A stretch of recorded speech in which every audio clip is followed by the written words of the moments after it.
Who doesn't love a good snack? Well, as we told you at the top of the show, we all do here at Good Day PA, but snacks can be tough to store. Bags fall over, they can rip open, and of course the food ends up going stale, takes up counter space. You know the whole thing, but Laura Souders is back to help us get it together when it comes to keeping those snacks organized. Laura, good to see you again. Thanks for coming on. Thanks, Brett.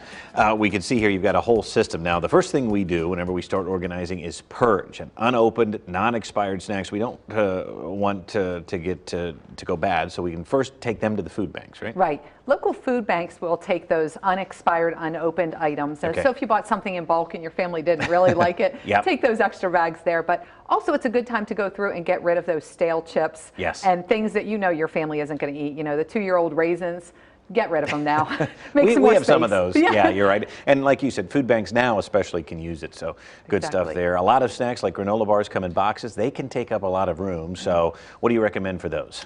Well, it's also frustrating when you go in and you think there's granola bars in there and there is an empty box when your family members do that. So it's great to use stackable containers. You can use the vertical space that you have and you can show different varieties of snacks there. So you can see exactly what you have and you're showing several varieties and know when you're out. Exactly, and my wife does that with my kids because then they get to pick and they can see which ones they want. How about those individual snack bags? So snacks, if you're packing your lunches and things like that, you can see what you have again. You know exactly how many are left and grab it. This is a great open front bin that you can just reach in. Easily accessible. Easily accessible. And if you want, you can get the larger size snack bags and just put these little containers or there's little snack bags that are reusable. You can use those and people can make their own individual size. Perfect. Saves a lot of space too, always.